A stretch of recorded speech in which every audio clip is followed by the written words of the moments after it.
Subcompact crossovers are a happy medium and nice middle ground in the automotive industry here in the US market because it gives you a nice balance of practicality, affordability, maybe even some fun driving characteristics, and for some manufacturers in this market, they do give you some off-road capability. For the Volkswagen Taos, it falls solely under the category of being practical. It's not necessarily affordable, and there are some cons here with this vehicle that we are going to discuss throughout this review. In today's video, we're going to check out what the 2025 Volkswagen Taos S has to offer. We're going to check out the exterior, the interior, take it out for a quick test drive, and see why, if you are looking at buying a Volkswagen right now, it's possible a Tiguan might be the better option. Now, before we get in this video, I want to give a huge shout and thank you to Gervais Volkswagen in Lowell, Massachusetts for letting come down here to check out the Volkswagen Taos. Their link will be in the description below, so you can check out their extensive Volkswagen inventory. Now, before we dive into what makes the Volkswagen Taos so competitive in its class and possibly a better choice than a Honda HR-V, Toyota Corolla Cross, or maybe even a Nissan Kicks, we have to get into what's not so great, and that's the pricing. Because for 2025 with a Taos S, this is a base model by the way, you're looking at a starting cost of just over $26,000. But that's with front-wheel drive. If you opt for Volkswagen's 4Motion all-wheel drive system, this model now comes in over 28 grand. This is a few $1,000s more than a Subaru Crosstrek, Nissan Kicks, Mazda CX-30. This is actually one of the more expensive subcompact crossovers. We already have a dilemma here. But it gets even more interesting because within the Volkswagen product line with the all-new Tiguan, it's not too far off that compact crossover. And for 2025, as you've already discovered, that vehicle is all new, built on a revised chassis and platform, new technology, better creature comforts and amenities. So if you're ready to dive into a subcompact crossover from Volkswagen, prepare to spend a premium price. Helping you stomach that price tag though is gonna be this powertrain and what's found under the hood. It's a 1.5 liter turbocharged 4-cylinder engine, producing 174 horsepower and 184 pound-feet of torque. It is paired with an 8-speed automatic transmission.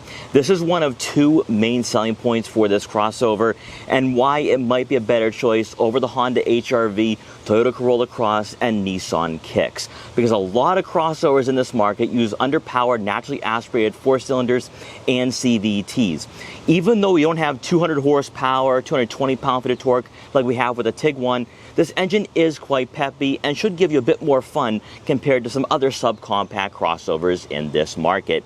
Like I mentioned before, you can go with front-wheel drive or all-wheel drive for better year-round capability and versatility. Now, ground clearance comes in below 7 inches. This is not going to be an off-road capable subcompact, but it is going to be a great family hauler if you are looking for a daily driver that is around 30 grand. So by going with the Taos with the 4Motion all-wheel drive system, you're going to receive right around 25 miles per gallon in the city and 33 miles per gallon on the highway, which is very respectable in this market for a vehicle with a turbo 4. Some of the naturally aspirated 4-cylinders are right around this range, so it is still going to be economical at the end of the day. Then the second main selling point for the Volkswagen Taos is going to be its exceptional practicality.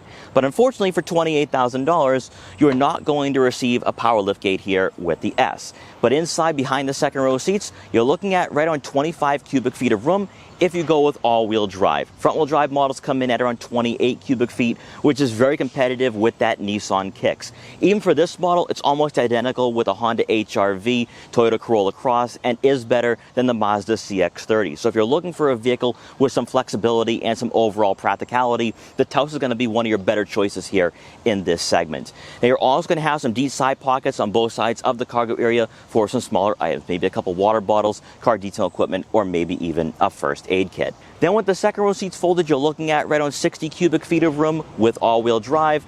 Front-wheel drive models will come in at around 65 cubic feet.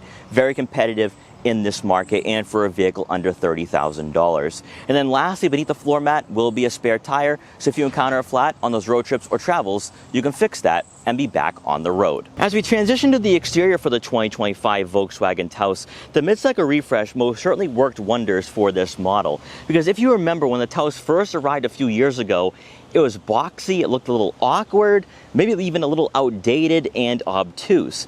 But now it has an ID4 inspired front end that I think looks really sleek and modern. Up front, you are going to receive full LED headlights and LED daytime running lights. And what I actually like here is the nice mixture of gloss black and brushed aluminum accents here. It's a nice little touch for a vehicle that is going to be the base trim for 2025. Better yet, you are going to have functional side air curtains, which will help out with that fuel economy and overall efficiency when you are on the highway and gives this vehicle an aerodynamic appearance. Also, you will have some cladding here for the front end, giving you more of a rugged appearance to this vehicle. Then as you make your way over to the side profile, you are going to have 18-inch alloy wheels, which is a bit of a surprise here. A lot of manufacturers in this market will give you 17s, possibly even 16s for a base trim, but these look really good. It makes the Taos look a bit more upscale than some of its competitors.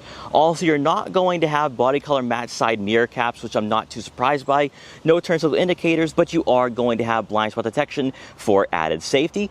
Also, you will have roof rails as well if you do plan on going on some road trips this summer. Then as you make your way around to the back, the mid-cycle refresh again worked wonders for this crossover, where you have that light bar that runs the length of the rear fascia, which is very common now in the Volkswagen and Audi product line. So it looks modern, it looks sleek, it looks contemporary.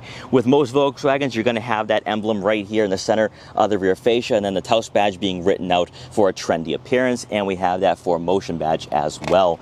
You're going to notice the gloss black trim outline the rear window, and then for the lower portion of the rear bumper, aggressive cladding, which is a bit of a surprise.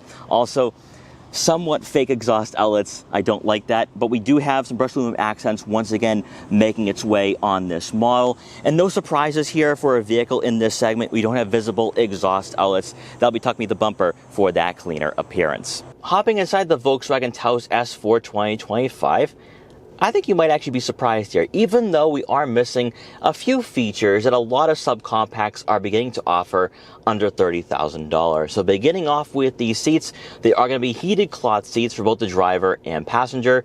As expected, they're not going to be power adjustable.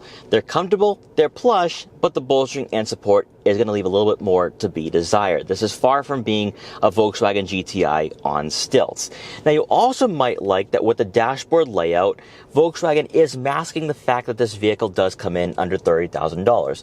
Sure, you are going to have hard touch plastics on the dashboard, on the door panels, and center console, but you're going to have some gloss black trim. You're going to have some contrasting accents, which give you some sense of quality. Now, speaking of quality, you're going to have a heated leatherette wrapped steering wheel. That is right. A lot of subcompacts don't give you a heated steering wheel, so this is great to see. Now, it does feel really nice in the hands. Firm 10-2 and 9-3 grips, but no paddle shifters to rotate the gears yourself. I'm not surprised by that at all, but I love that feature though. Also, you will have physical buttons on the steering wheel to help you control your full digital gauge cluster in front of you, and you can scroll through a variety of information. Now, this is Volkswagen's older technology, but still, for a vehicle in this market, comparing this to, say, a Toyota Corolla Cross, possibly even a Honda HR-V, Nissan Kicks, depending on what trim you're going with, this is going to be a bit more immersive and in-depth. The fact that you can customize what you see here, I think does go a long way, and there will be multiple layouts as well. A nice touch. Now, taking a look at the infotainment system, you are going to receive a small touchscreen here with Apple CarPlay and Android Auto compatibility. No surprises here, you don't have onboard navigation with the Taos S. You'll have touch-sensitive icons on the left side of the screen to get your different menus efficiently for home, menu, app, and car. And when you press down on the menu tab, all your widgets will be in place for radio, telephone, vehicle, sound, etc. This is actually a very straightforward and easy infotainment system to get used to. And better yet, it doesn't feel too simple and basic. So it's a bit more immersive, a bit more in-depth like we have with the digital gauge cluster compared to some rivals out there in this market. I'm thinking more specifically Toyota with the Corolla Cross. Now, you do press down on the car tab. Here you can scroll through some information such as your driving data and vehicle status, also for your settings, your tire pressure monitoring system, lights, parking and maneuvering, mirrors and wipers. All this will be here for your own discretion and on your own time. Now, you will have a rear backup camera, but I will say though, there's far better in this market. It's quite small. It doesn't take up the full screen. I would love to see Volkswagen integrate that in future model years, because when you are backing out of a tight spot or on a city street, you're not going to have the best visibility here with this camera angle. Continuing on, beneath the head unit, you will have all your buttons and dials here for your climate control settings, fan speed, fan direction, AC, front rear defrosters, also your 3-level heated seats. Very traditional for a vehicle built on the MQB platform. Beneath that will be 2 USB-C inputs and a 12-volt outlet, also a cubby for a smartphone. Then for the center console itself, you will have your traditional gear shifter here with some leather material. Also, your start-stop button, then your electronic parking brake, and then lastly will be your drive mode selector. So you will have Eco, Normal, Sport, and Custom. Also, what you have here is Snow mode along with your off-road modes for Off-Road Auto and Off-Road Custom. Now, I don't think you'll be going off-road with this vehicle and taking on some elements, but it's at least there for your disposal. Then you'll have 2 cup holders here, which are deep enough for some decently sized drinks. And then lastly, to round out the front seating area, for the standard storage compartment, it is quite small, but rather deep, where I think you could store a couple smartphones, wallets, or other tech gadgets, and possibly some smaller water bottles. For passengers in the second row, they're going to be greeted by 38 inches of legroom, which, to put that into perspective, is better than a lot of subcompacts in this market, like the Subaru Crosstrek, like the Mazda CX-30, but this is also on par with some smaller compact crossovers as well, leading me to believe that once again there is some redundancy here with the Taos, that there needs to be a different price point for this model, dropping the price a bit, because at $28,000 for this vehicle, you could just look at a Tiguan and get a similar experience here. Or in some ways, this might be a bit more spacious than that Tiguan, especially with the headroom. There's plenty of it here. So I think you can have tall passengers sit in the back and they won't be feeling cramped or claustrophobic. That is huge. Now, I will say, though, that there should be enough shoulder room and legroom to accommodate a third person in the center. So this vehicle is rather practical for what it is. And I think to some degree you're paying for that practicality, you're paying for that powertrain, and it just comes down to, are you willing to pay that price? Now, sadly though, this is the one area of this crossover where it does feel somewhat basic, because close to $30,000, you are not going to have center-mounted air vents, so on a very hot day like today, you're going to be very warm. No USB-C or USB-A outlet, heck, not even a 12-volt outlet. However, you are going to have a center armrest with 2 cup holders. For me, it all comes back to this 1.5 liter turbo. You got to remember too that this is still going to be a sub $30,000 crossover, regardless of whether you go front-wheel drive or all-wheel drive. And the fact of the matter is, having a Turbo 4 coming standard compared to a lot of rivals who have naturally aspirated 4 cylinders might make a world of a difference at the end of the day. I know a lot of you are going to be commenting saying, well, a Turbo 4 might not be as reliable as a naturally aspirated. Fair enough. But if you're looking for a subcompact crossover that's not going to be dull, boring, or sedated, and they're all sedated, let's be honest here, most of these crossovers are not going to be overly fun or enjoyable to drive, but if you do want to have a crossover that will feel somewhat light on its feet, the Taos is going to be one of those options out there, along with, say, a Mazda CX-30. The CX-30 is actually going to be a fun vehicle regardless of whether you go with a naturally aspirated or a Turbo 4. But one thing I like here with the Taos is that it's all about the intangibles and the basics. It's practicality, it's size. This is going to be a huge factor if you are looking for a smaller vehicle that can fit an urban or city lifestyle. While I would still steer you towards a Volkswagen Tiguan S just because of what it's offering, and for an additional, what, $3,000 or $4,000 if you do go with the all-wheel drive system for the Taos. What you have here, though, with the 8-speed automatic, it's smooth, the gear shifts are nice, no dual clutch like we had in the past for this model, and this Turbo 4 doesn't make that much noise. I thought I was going to hate the 1.5 compared to the 2-liter that is found in the Tiguan, but so far I have actually really enjoyed this vehicle and what it's offering. Now, it also comes back to the comfort as well, because with these seats, there's not a lot of bolstering, like I said before, not a lot of support. So you kind of feel like you're just on top of this vehicle and just riding along there. Helping out with it, though, is the suspension. The suspension is tuned quite softly, and you just sit pretty high up in this model, giving you a nice commanding feel and presence over the roadways, and a traditional crossover feel. A lot of subcompacts feel like lifted hatchbacks. You're not going to have that experience with the Taos. Also, another thing, too, you have a good amount of vision here to work with. Nice panoramic view. The 8 pillars are somewhat aggressive though, so you might have some blind spots here and there when you are approaching intersections or red lights. Taking a look at your side mirrors for a subcompact crossover, they're actually quite large, so you can see what's in your blind spots and in the lane next to you. And then looking out back, because we have that more squared off design, it's not just like a hatchback look to the Taos, I can see what's directly behind me. So a lot of visibility here for a crossover in this market. Also, you don't feel too cramped or claustrophobic either driving this around. It's a good amount of shoulder room up front. So if you're just looking for a decently sized subcompact, yes, you're getting close to $30,000, you might find the Taos to be more than enough for you what you're looking for. Now, comparing this to a Honda HR-V or Toyota Corolla Cross, maybe even a Nissan Kicks, the fact we don't have that CVT, to me, just makes a world of a difference. It's going to be the performance that really makes a Taos an appealing choice, right? The pricing is going to hurt you a bit, but the performance, though, is definitely a strong selling point. And then throw in that practicality, you have a vehicle that I think is a great all-arounder. Well, I do think the SE is the better choice to go with here for 2025, regardless if you go with the black appearance package or not. The S is more than just basic transportation, much like I experienced with the Tiguan. Volkswagen does a pretty nice job with their low-end models, giving you just enough where you're not going to complain, but there's still some features lacking where you feel a bit more compelled to spend a little extra. What I also like too is that with the steering input, it's not vague, it's not numb, it's not leaving more to be desired. Remember, this isn't a sports tune crossover, so it's not going to feel agile or athletic, but at least you don't feel like it's a passive experience either. So it's a nice middle ground here for the Volkswagen Taos. As you go over some uneven pavement, yes, the suspension does absorb those bumps. It doesn't feel too harsh of a ride. Keep in mind, this is the older MQB platform, unlike with the Tiguan, which is the MQB Evo, providing a lot more rigidity and refinement. In some ways, the Taos feels a bit old school here. It kind of feels like the old Tiguan or a baby Tiguan from last generation. So keep all of this in mind. I think that for the Taos S, though,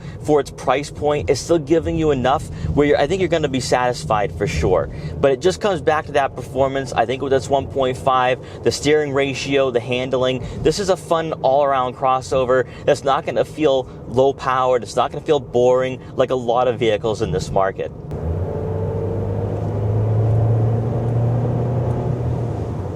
And when you get on throttle too, the transmission shifts really nicely and it knows what gear it wants to be in, more importantly. Even though I'm a bigger fan of the dual clutch, having owned a Mark 7.5 GTI for 6 years, this 8-speed was probably the better pairing for a lot of buyers in this market, not looking for a clunky experience, but wanted something that was smooth and still provided a good amount of straight line speed. Because you're looking at a 0 to 60 time under 8 seconds, which is quicker than a lot of subcompacts in this market. And let's get on the highway for good measure here and see what this 1.5 liter turbo can provide us.